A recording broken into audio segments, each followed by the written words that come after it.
Il existe une forme d'échec silencieux que la plupart des hommes ne remarquent jamais. Il ne survient pas à la suite d'un scandale ou d'une erreur publique. Il s'installe lentement, presque invisiblement, jusqu'au jour où vous réalisez que les gens n'écoutent plus quand vous parlez. Ils ne marquent plus de pause lorsque vous entrez dans une pièce. Ils ne vous prennent plus au sérieux. Et la vérité, c'est que ce respect ne vous a pas été volé. Vous y avez renoncé, par petites touches, à travers des habitudes auxquelles vous n'aviez jamais réfléchi. Chaque rire forcé, chaque excuse superflue, chaque instant où vous avez comblé le silence parce que vous ne pouviez en supporter le poids. Ces petites fissures ont consumé votre présence et ébranlé votre autorité. Les stoïciens nous ont mis en garde contre cette érosion subtile. Cessez de quêter la validation.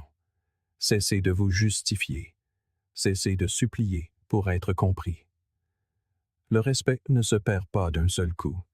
Il s'hémorragie à travers chacun de vos choix. Et si vous n'affrontez pas ces vérités, vous risquez de devenir invisible dans votre propre vie. Si vous êtes ici, c'est que vous sentez qu'un potentiel plus profond est à votre portée.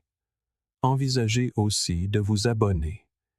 C'est vous aligner sur une quête de discipline, de clarté et de force intérieure.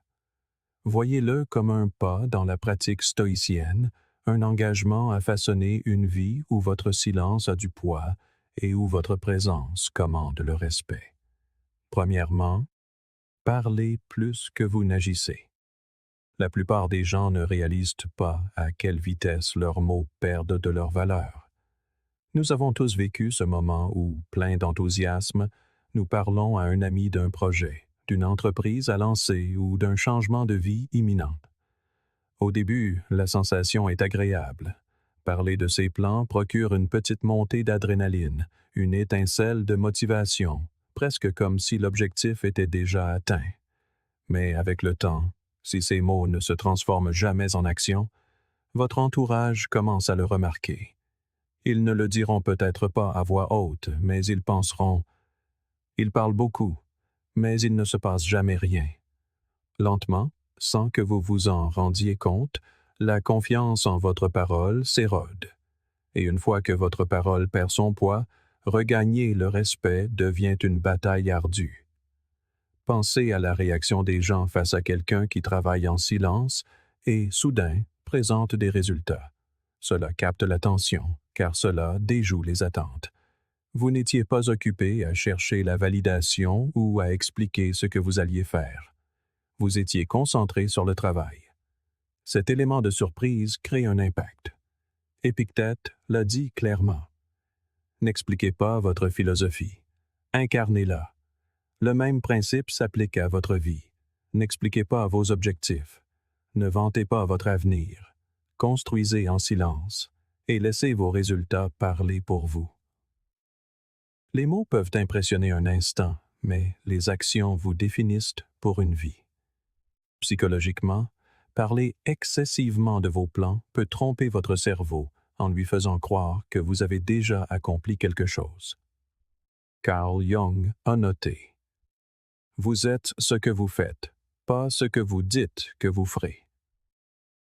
En partageant sans cesse vos plans sans jamais agir, vous vous donnez l'illusion du progrès tout en faisant du surplace. Vous ressentez une fierté temporaire simplement en l'annonçant, mais la réalité, elle, n'a pas changé. Pendant ce temps, ceux qui vous écoutent dévaluent silencieusement leur estime pour vous. Ils commencent à vous voir comme quelqu'un qui rêve en grand, mais ne va jamais au bout. Imaginez maintenant le contraire. Une personne qui parle rarement de ses objectifs, mais qui, des mois plus tard, présente des preuves partout, une meilleure santé, des compétences affinées, des projets achevés. Ce genre de personne n'a pas besoin de demander le respect. Sa présence le commande naturellement. Sénèque disait « Le bien-être s'atteint petit à petit, et n'est pourtant pas une petite chose en soi. » De petites actions, accumulées avec constance, bâtissent une fondation que les autres ne peuvent ignorer. Il y a aussi une leçon stoïcienne plus profonde ici. Contrôlez ce que vous pouvez contrôler. Vous ne pouvez pas contrôler la perception que les autres ont de vos promesses, mais vous pouvez contrôler votre capacité à les tenir. Les stoïciens diraient que parler de l'avenir est dangereux, car l'avenir est incertain. En annonçant vos intentions trop tôt, vous liez votre réputation à quelque chose que vous ne maîtrisez pas encore. Mieux vaut laisser vos actions se déployer et ne les partager que lorsqu'elles se sont solidifiées en réalité. Ce n'est pas du secret, c'est de la discipline. Imaginez-vous lors d'un dîner entre amis. Quelqu'un vous demande sur quoi vous travaillez. Au lieu de vous lancer dans un grand discours, vous souriez et dites « Vous verrez bientôt ». Cela crée de l'intrigue. Cela signale la confiance. Et lorsque vous dévoilez enfin les résultats, l'impact est 10 fois plus grand. Le premier chemin construit le respect en silence. Le second le draine publiquement. Retenez ceci. Chaque mot que vous prononcez sur votre avenir sans le soutenir par des actes est un retrait sur le compte de votre respect. Chaque action que vous entreprenez sans l'annoncer est un dépôt. Avec le temps, ces dépôts s'accumulent et le respect grandit tranquillement, jusqu'à vous entourer comme une armure. Deuxièmement, vous justifiez à l'excès. Il y a une pression que presque tout le monde a déjà ressentie. Vous dites quelque chose en groupe, quelqu'un hausse un sourcil, et instantanément, vous ressentez le besoin de dire « Attendez, laissez-moi expliquer ». Vous vous précipitez pour clarifier, pour vous assurer que personne n'a une mauvaise impression. Mais voici le problème. En vous hâtant de vous justifier, vous affaiblissez votre position. Chaque fois que vous ressentez le besoin de défendre ce que vous avez dit ou fait, vous envoyez un message silencieux. Je ne fais pas confiance à mes propres actions pour parler d'elles-mêmes. Ce changement subtil d'énergie modifie la façon dont les gens vous voient. Ils ne voient pas la confiance, mais le doute.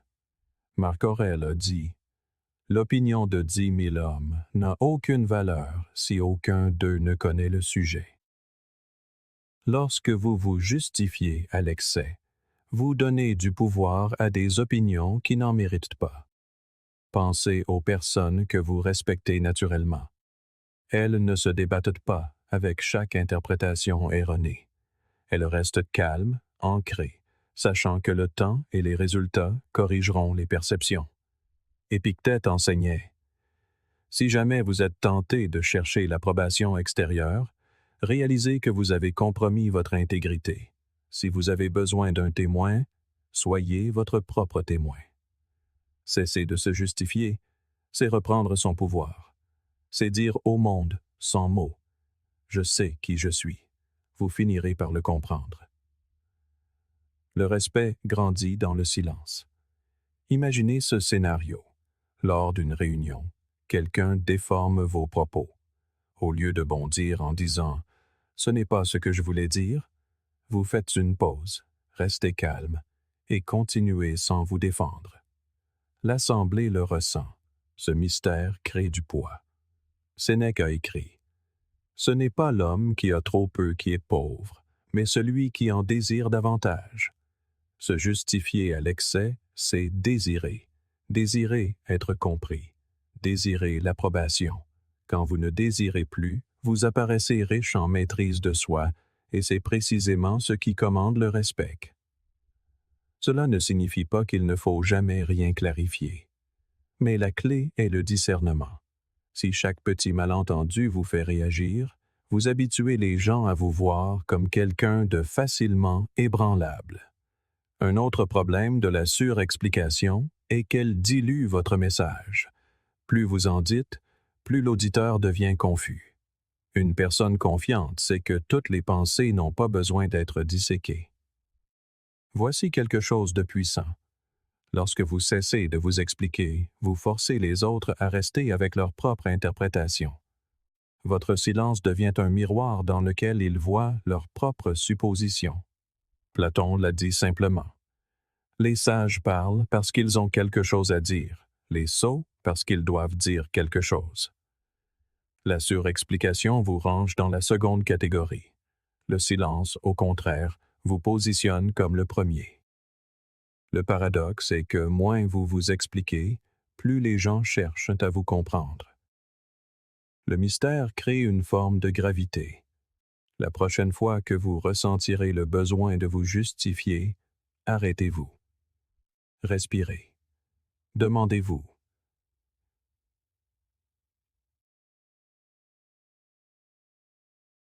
Cet instant requiert-il vraiment mes mots? Ou mon silence est-il plus fort? Le respect ne se construit pas sur des explications. Il se construit sur la présence. Troisièmement, rire trop facilement. Le respect se mesure souvent à ce que vous ne faites pas. La plupart des gens pensent qu'en étant aimables et en riant à tout, ils seront naturellement respectés. Mais la vérité est que trop d'empressement à montrer son approbation a l'effet inverse. Cela érode votre présence. Quand vous riez à chaque petite blague, quand vous souriez constamment pour combler le vide, les gens cessent de vous voir comme une force et commencent à vous percevoir comme quelqu'un qui cherche désespérément à s'intégrer. Il ne s'agit pas de se fermer à la joie, mais de comprendre que le poids de votre réaction est lié à sa rareté. Repensez aux fois où l'on a fait une blague qui n'était pas vraiment drôle. L'avez-vous quand même accueilli par un rire forcé? À chaque fois que vous faites cela, vous envoyez un signal silencieux. Votre approbation est plus importante que votre authenticité. Marc Aurèle se rappelait: la meilleure vengeance est de ne pas être comme ton ennemi. Ah, ceci, ah, chaud.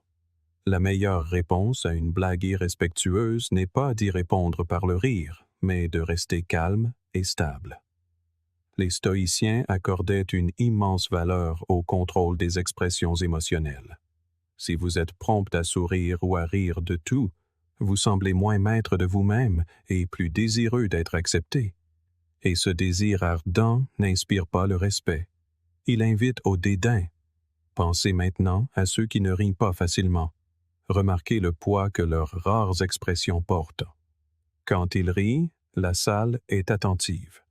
Quand ils sourient, cela semble mérité. C'est parce que la rareté crée de la valeur. Cela ne veut pas dire qu'il faut être froid ou sans joie. Cela signifie qu'il faut être intentionnel. Quand vous choisissez vos réponses avec soin, vous construisez une aura de profondeur. Imaginez-vous lors d'une soirée. Quelqu'un fait une blague médiocre. Au lieu de vous forcer à rire, vous gardez un visage neutre, peut-être un sourire poli, rien de plus. Instantanément, vous vous démarquez, non comme quelqu'un de distant, mais comme une personne qui n'accorde pas son approbation à la légère. Au fil du temps, cette maîtrise de soi bâtit une présence puissante. Le respect ne vient pas en essayant de plaire à tout le monde. Il vient en montrant que vous vous estimez assez pour être authentique, même si cela signifie être à part. Le respect ne se construit jamais en se fondant dans la masse. Il se construit en restant ferme. Quatrièmement, s'excuser sans raison. La plupart des gens ne réalisent pas à quelle fréquence le mot « désolé » s'échappe de leur bouche. Il devient un automatisme, presque un réflexe nerveux. Vous bousculez quelqu'un accidentellement. Désolé. Vous posez une simple question au travail. Désolé. Vous arrivez avec 2 minutes de retard. Encore désolé. À première vue, cela semble poli. Mais voici la subtile vérité. Quand « désolé » devient votre réponse par défaut, vous commencez à conditionner les autres à vous percevoir plus bas dans la hiérarchie sociale. Chaque excuse superflue vous place en position d'infériorité, comme si vous aviez besoin de la permission d'autrui pour exister, pour parler ou simplement pour occuper l'espace. Le respect ne saurait germer sur un tel terreau. Il s'étiole. Les stoïciens verraient dans cette profusion d'excuses le symptôme d'une attention mal orientée. Au lieu de vous ancrer dans ce que vous pouvez maîtriser, vos propres actions, vous vous préoccupez à l'excès de la perception des autres. Lorsque vous vous excusez constamment pour des bêtises, vous débattez intérieurement de votre propre valeur au lieu de simplement l'incarner. Une personne qui se meut avec assurance n'a pas à mendier l'approbation. Elle vit d'une manière qui rend sa valeur évidente. Il y a une différence entre une responsabilisation authentique et des excuses compulsives. Lorsque vous commettez une véritable erreur, lorsque vos actions causent un tort réel, des excuses claires sont puissantes. Elles restaurent l'équilibre et témoignent de votre intégrité. Mais quand le mot « désolé » devient un tic de langage pour un léger retard, une question ou une simple prise d'initiative, il signale l'insécurité plutôt que la force. Épictète enseignait « Si tu veux progresser, consens à passer pour un sot et un imbécile. » Ce qu'il voulait dire, c'est que votre attention doit se porter sur votre croissance, non sur une approbation constante. En vous excusant à l'excès, vous prouvez que vous êtes terrifié par le moindre malentendu. Pourtant, la croissance exige d'accepter de ne pas toujours être perçu comme parfait. Carl Jung a éclairé cela sous un angle psychologique en disant « La chose la plus terrifiante est de s'accepter complètement. » Beaucoup de gens s'excusent à outrance parce qu'ils ne se sont pas acceptés. Ils se sentent coupables simplement d'exister, de prendre la parole, d'être remarqués. L'excuse devient un bouclier, une manière d'adoucir leur présence.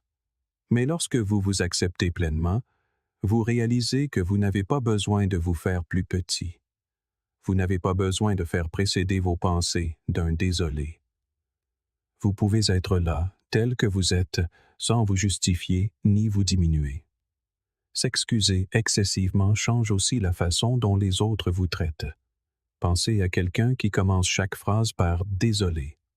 Le voyez-vous comme une personne confiante ou instinctivement comme quelqu'un qui doute de lui-même? Le respect va vers ceux qui se tiennent droit, non vers ceux qui courbent continuellement l'échine. Alors, comment changer cette habitude? Une astuce simple mais puissante consiste à remplacer « désolé » par « merci ». Au lieu de dire « désolé d'être en retard », dites « merci d'avoir attendu ». Au lieu de « désolé de vous déranger », dites « merci pour votre temps ».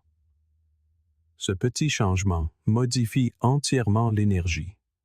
Vous passez de l'autodépréciation à la reconnaissance. Vous cessez de vous rabaisser et montrez plutôt de la gratitude, ce qui impose le respect au lieu de l'éroder. Socrate a dit un jour, « Considérez votre bonne réputation comme le joyau le plus précieux que vous puissiez posséder. » Chaque « désolé » inutile égratigne ce joyau, tandis que chaque « merci » réfléchit le poli. Imaginez-vous dans un cadre professionnel. Vous travaillez dur, mais vous devez poser une question à votre patron. Si vous commencez par « Désolé de vous interrompre », vous vous présentez comme un fardeau. Mais si vous commencez par « Merci de m'accorder un instant », vous changez le ton pour celui d'un respect mutuel. L'un diminue votre présence, l'autre l'élève. Bien sûr, le monde moderne facilite cette habitude. Email, messages, réunions, autant d'occasions de s'excuser inutilement. Mais chaque fois que vous écrivez « Désolé pour le retard », alors que le retard était minime, ou « Désolé si c'est une question stupide », vous érodez discrètement votre propre crédibilité. À la place, vous pouvez reconnaître la situation sans capituler. Merci pour votre patience. J'apprécie votre perspective. Ces phrases communiquent une conscience de la situation sans autodévaluation. La vérité profonde est que le respect vit dans l'équilibre. Trop d'orgueil sans humilité vous rend arrogant. Trop d'excuses sans confiance vous rend insignifiant. Les stoïciens cherchaient toujours la voie du milieu, l'endroit où vos paroles correspondent à vos actions et votre posture à votre calme intérieur. Platon l'a dit simplement. La première et la plus grande victoire est de se conquérir soi-même. Et Se conquérir soi-même inclut la maîtrise du réflexe de s'excuser pour des choses qui n'exigent pas de pardon. Voici la réalité. Vous ne devez pas au monde des désolés constants. Vous lui devez votre présence, vos efforts, votre authenticité. Excusez-vous lorsque c'est important, soyez sincère en le disant, mais ne distribuez pas les excuses comme de la petite monnaie. Cela leur ôte toute valeur. Gardez-les pour les moments qui exigent de l'intégrité, et elles auront un poids bien plus grand. Et dans les espaces où vous disiez autrefois « désolé », remplacez-le par la gratitude, la confiance et la certitude tranquille que vous avez le droit d'être là où vous êtes. Le respect ne vient pas du fait d'être la personne la plus agréable de la pièce.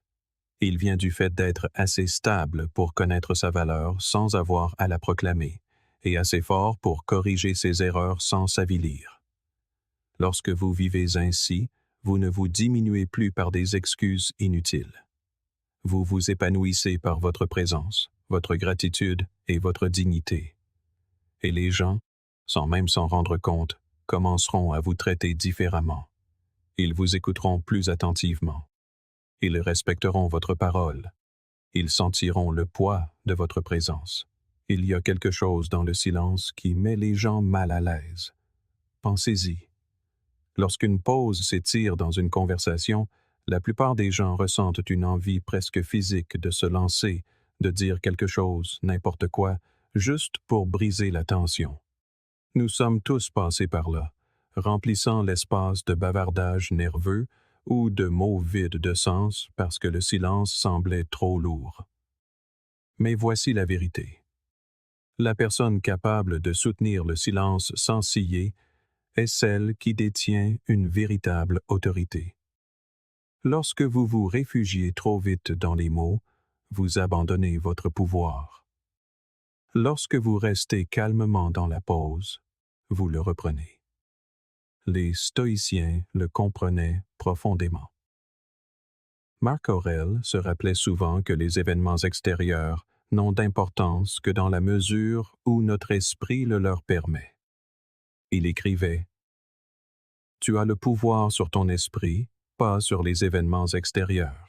Réalise cela, et tu trouveras la force. » Le silence est l'un de ces événements qui semblent menaçants, mais ce n'est en réalité qu'un espace. Lorsque vous vous précipitez pour le combler, vous laissez le malaise vous contrôler.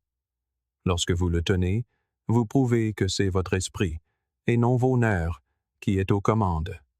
C'est ce que les gens respectent. Cette constance tranquille qui n'a pas besoin d'être sauvée par le bruit. Maintenant, imaginez une réunion. Quelqu'un conteste votre idée. Une pause s'ensuit. Si vous vous empressez de vous défendre, de calmer le jeu, vous montrez votre insécurité. Mais si vous attendez 3 secondes, 5 secondes, quelque chose change. Tous les autres sentent le poids de ce silence, et dans ce poids, ils vous regardent différemment. Ils perçoivent la confiance. Ils perçoivent la maîtrise. Épictète l'a dit simplement, « Si tu veux contrôler ta vie, contrôle ta bouche. » Le contrôle de votre langue, surtout dans les moments de silence, donne le ton de la réaction des autres. Carl Jung a ajouté une autre dimension à cela. Il a dit « En tout chaos, il y a un cosmos. En tout désordre, un ordre secret. » Le silence ressemble d'abord à un chaos, à quelque chose qui a mal tourné.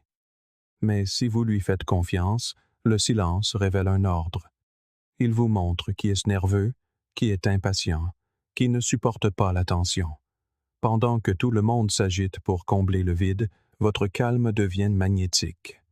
Les gens projettent sur vous une profondeur, supposant que vous en savez plus que vous n'en avez dit.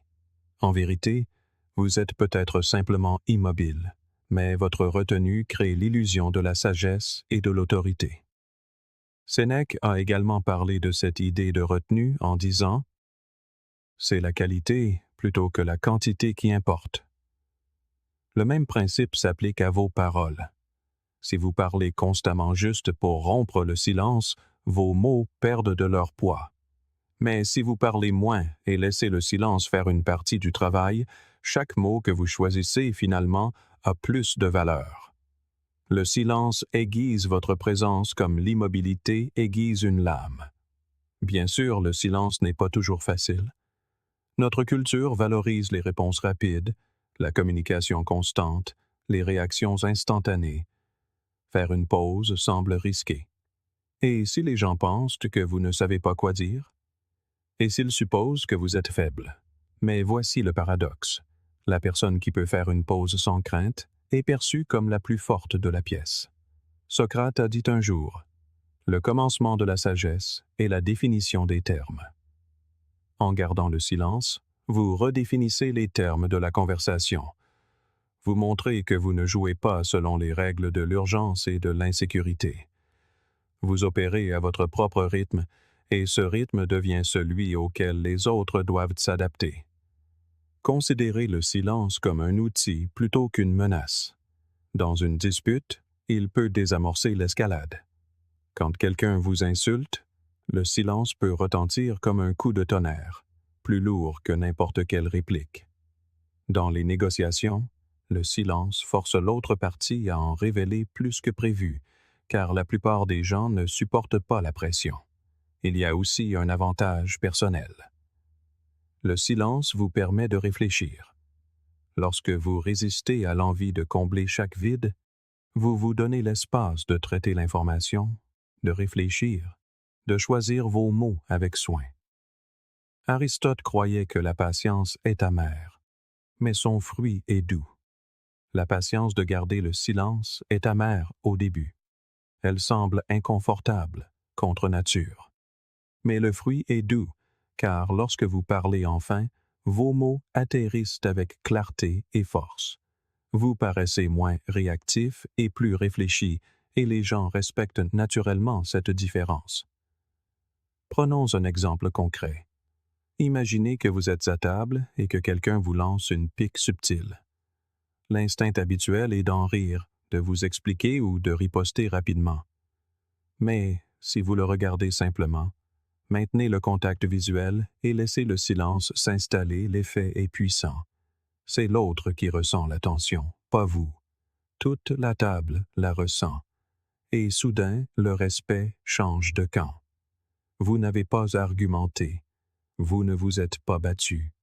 Vous avez simplement laissé le silence travailler pour vous. Cette retenue vous rend intouchable.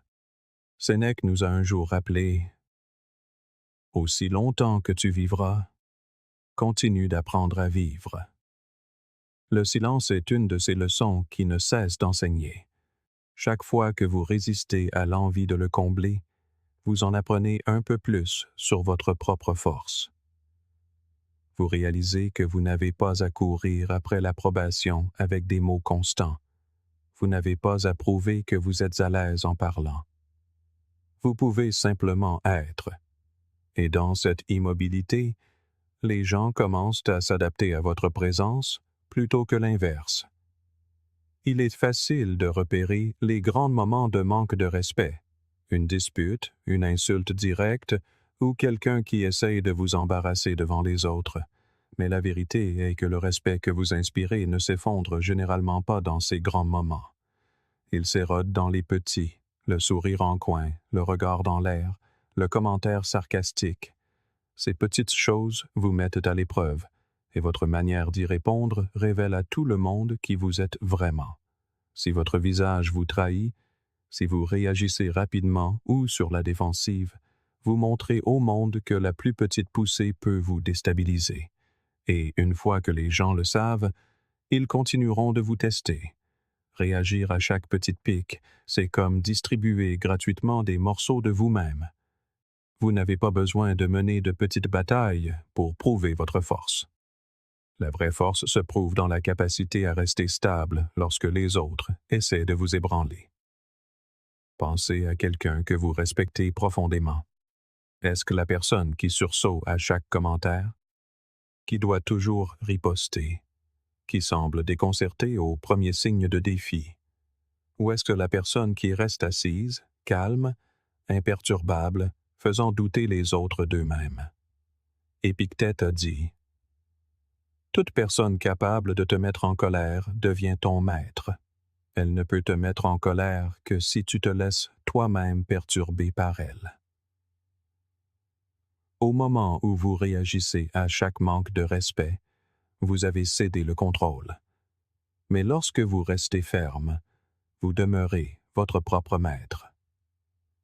Carl Jung a offert une autre perspective en disant « Tout ce qui nous irrite chez les autres peut nous amener à une compréhension de nous-mêmes. » Parfois, le petit manque de respect auquel nous réagissons si fortement touche quelque chose en nous, une insécurité, une blessure ou une peur. Si vous tressaillez quand quelqu'un se moque de votre intelligence, c'est peut-être parce que vous en doutez secrètement vous-même. Si une blague sur votre apparence vous hérisse, c'est peut-être parce que cette insécurité vous habite depuis des années.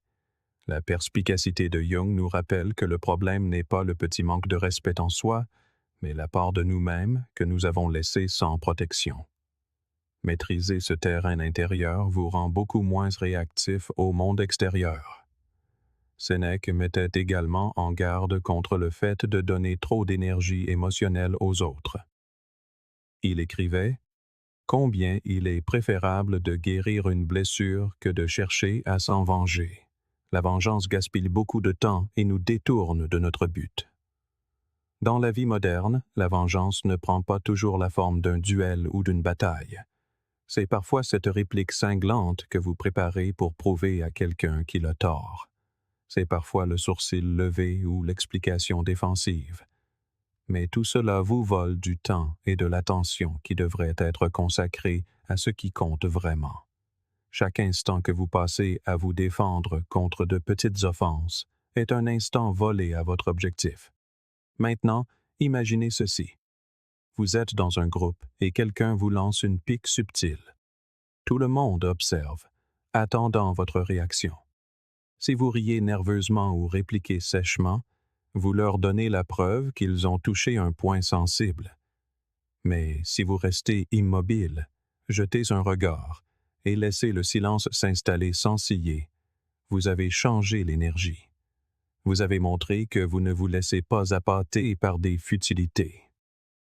Socrate a dit un jour « Quand le débat est perdu, la calomnie devient l'outil du perdant. » La plupart des manques de respect ne sont que de la calomnie déguisée, de faibles tentatives de prendre le pouvoir quand aucun argument réel n'existe. Pourquoi accorder à ces tentatives la dignité d'une réaction? Il y a une forme d'autorité unique qui vient du calme sous la pression. Aristote l'a bien décrit. La plus grande victoire est de se conquérir soi-même.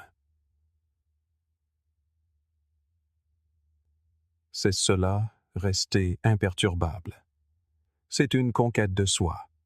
Ne pas laisser son visage tressaillir, ne pas se précipiter pour se défendre, ne pas gaspiller sa voix sur des choses qui n'ont pas d'importance. Conquérez-vous vous-même et personne d'autre ne pourra vous conquérir. Cela ne signifie pas que vous devez accepter les abus ou vous laisser marcher sur les pieds. Cela signifie que vous devez connaître la différence entre ce qui mérite votre énergie et ce qui ne la mérite pas. Le véritable manque de respect, celui qui menace votre intégrité ou votre bien-être, doit être abordé clairement et fermement. Mais les petits gestes passagers ne valent pas votre paix intérieure. Imaginez-vous comme un rocher dans une rivière tumultueuse. L'eau s'écrase, éclabousse et tire de tous côtés.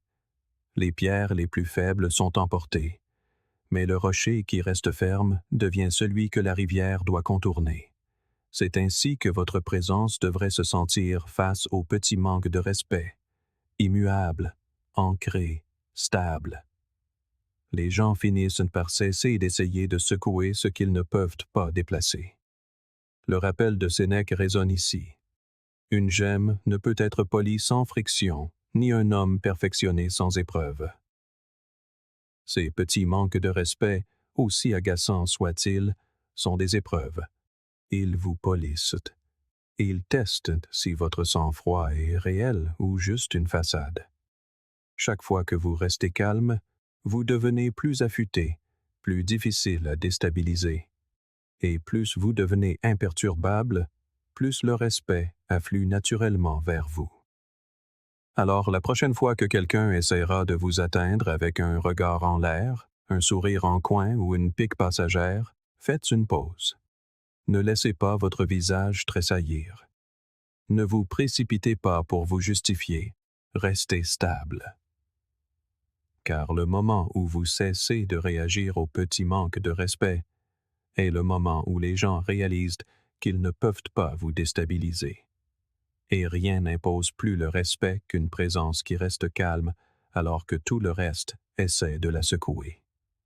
Il y a peu de sensations plus inconfortables que de prendre la parole dans un groupe et d'être accueilli par le silence. Vous partagez une idée, faites un commentaire ou offrez une perspective et personne ne réagit. Pas de hochements de tête, pas de questions, même pas de désaccord. Juste le silence. À ce moment-là, la plupart des gens paniquent.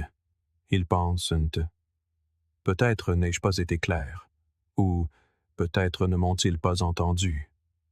Alors ils font ce qui semble naturel. Ils se répètent plus fort ou d'une manière légèrement différente, en espérant que cette fois les mots porteront. Mais voici le danger caché.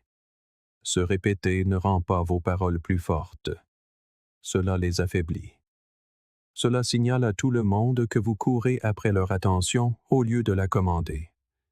Les stoïciens nous diraient que la vraie confiance n'est jamais en quête. Marc Aurèle a écrit « La meilleure réponse à la colère est le silence. » On peut en dire autant de l'indifférence. Si les gens ne réagissent pas comme vous l'attendez, le silence est la réponse la plus forte que vous puissiez donner. Lorsque vous soutenez ce moment sans ciller, vous montrez que vos paroles ont du poids, qu'elles soient reconnues ou non. En vous répétant, vous apprenez aux gens que vos paroles ne tiennent pas seules. En restant immobiles, vous les amenez à réfléchir à ce qu'ils ont manqué. Pensez aux personnes que vous respectez naturellement. Elles ne s'expliquent pas deux fois. Elles ne se précipitent pas pour remplir l'air de plus de mots. Elles disent ce qui doit être dit, puis elles s'arrêtent. Cette pause crée une pression, et la pression commande l'attention. Épictète a dit un jour, « Si tu veux être un écrivain, écris. » De la même manière, si vous voulez être respecté quand vous parlez, parlez une fois et laissez vos paroles se suffire à elles-mêmes.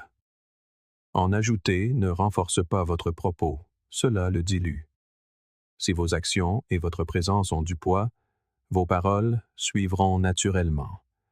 Les gens feront attention non pas parce que vous les avez forcés à écouter, mais parce qu'ils ont appris que vos paroles sont toujours soutenues par de la substance. Lorsque vous vous répétez par peur d'être ignoré, vous signalez que vos actions ne sont peut-être pas assez fortes pour porter vos paroles. C'est à ce moment-là que le respect vous glisse discrètement entre les doigts.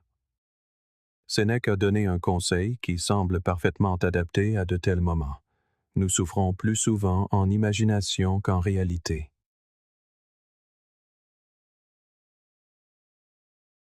Lorsque votre commentaire est ignoré, l'esprit invente une histoire. Ils doivent me trouver stupide. Je dois le redire pour qu'ils ne m'oublient pas.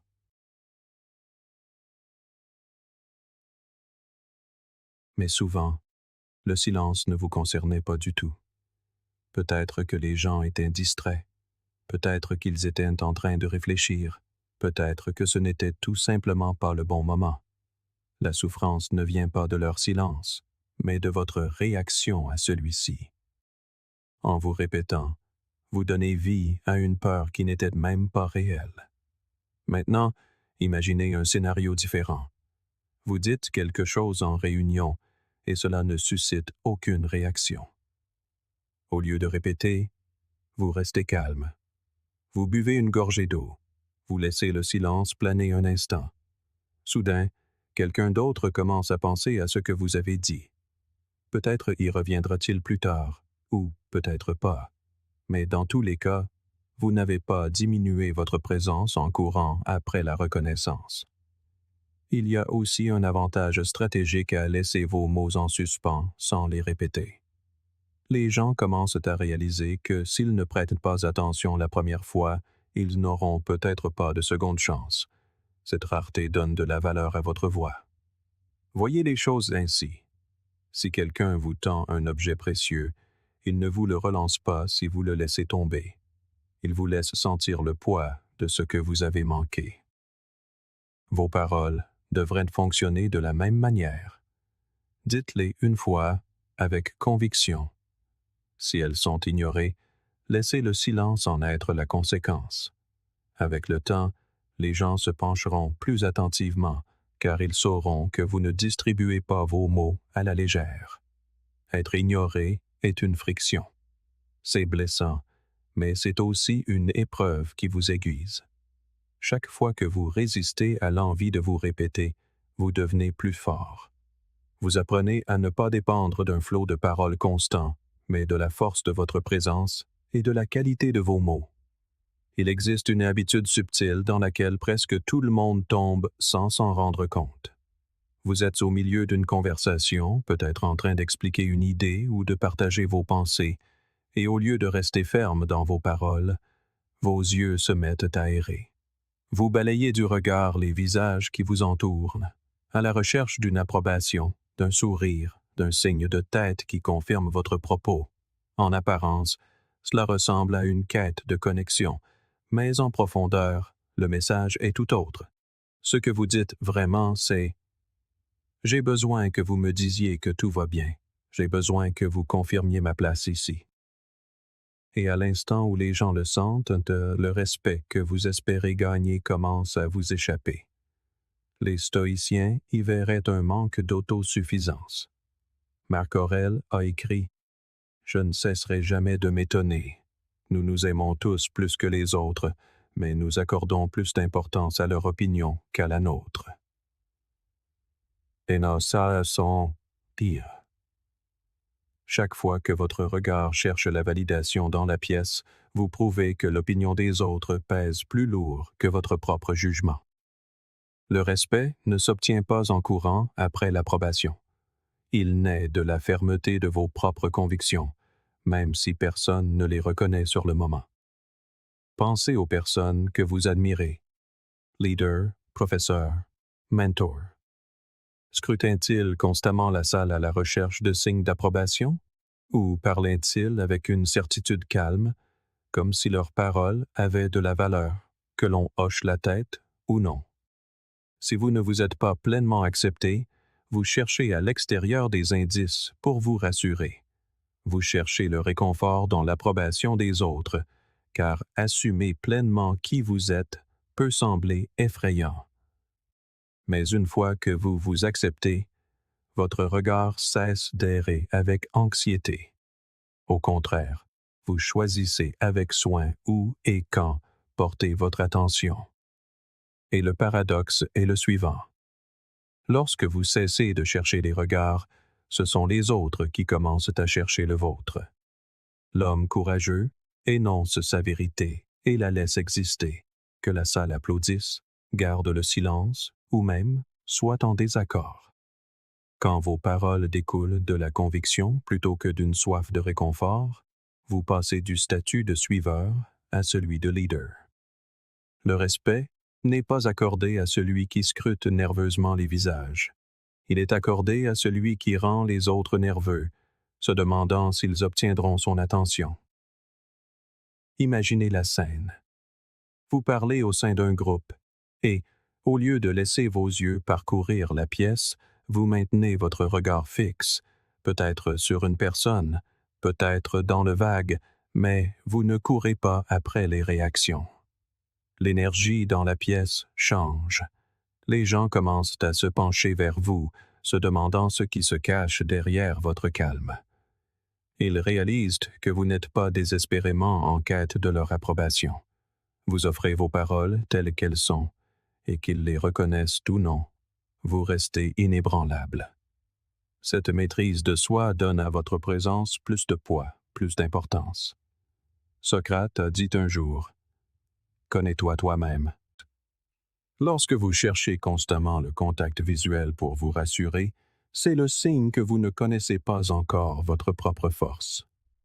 Vous vous mesurez à la manière dont les autres vous regardent plutôt qu'à votre propre boussole intérieure. Mais lorsque vous vous ancrez dans la connaissance de soi, vous n'avez plus besoin de poursuivre leur regard. Vous devenez celui dont les gens veulent croiser le regard, car croiser votre regard est perçu comme le fait de recevoir une reconnaissance, et non d'en donner une. Aristote nous a rappelé une vérité qui s'applique parfaitement ici. La dignité ne consiste pas à posséder les honneurs, mais à les mériter. Anheye. Votre dignité ne réside pas dans le nombre de personnes qui hochent la tête pendant que vous parlez. Elle réside dans le poids de vos mots, la constance de votre élocution, dans le fait que vous ne mendiez pas la confirmation. Lorsque vous agissez comme si votre présence méritait le respect, les autres commencent à la traiter de cette manière. Passons à la pratique. La prochaine fois que vous vous surprenez à chercher l'approbation du regard, arrêtez-vous, ancrez-vous. Prenez une profonde inspiration. Ralentissez et rappelez-vous que votre valeur ne se mesure pas à chaque expression que vous percevez. Au lieu de cela, choisissez délibérément où regarder. Peut-être vous concentrerez-vous calmement sur une personne. Peut-être ferez-vous une pause en détournant le regard. Mais quoi que vous fassiez, faites-le avec intention, non par besoin. Avec le temps, ce changement transforme la manière dont les gens vous perçoivent. Au lieu d'être celui qui cherche la validation, vous devenez celui dont les autres recherchent la validation. Les gens commencent à ajuster leur comportement, espérant capter votre attention, espérant mériter votre regard. C'est le renversement silencieux. Quand vous cessez de mendier avec vos yeux, vous gagnez en pouvoir sans dire un mot. Le respect n'est pas quelque chose que l'on exige. C'est quelque chose que l'on installe discrètement, par la présence, la discipline et la retenue. À l'instant où vous cessez de courir après l'approbation et commencez à vivre selon vos principes, le monde se met à changer autour de vous. Les gens ne le diront peut-être pas à voix haute, mais ils le sentiront. Votre silence acquiert du poids. Vos paroles se font plus rares et votre présence indéniable. Si ces mots ont résonné en vous, regardez la prochaine vidéo qui s'affiche à l'écran. C'est la prochaine étape pour affûter un esprit qui ne ploie pas sous la pression. Et merci, sincèrement, de faire partie du journal stoïcien, là où la force se construit de l'intérieur.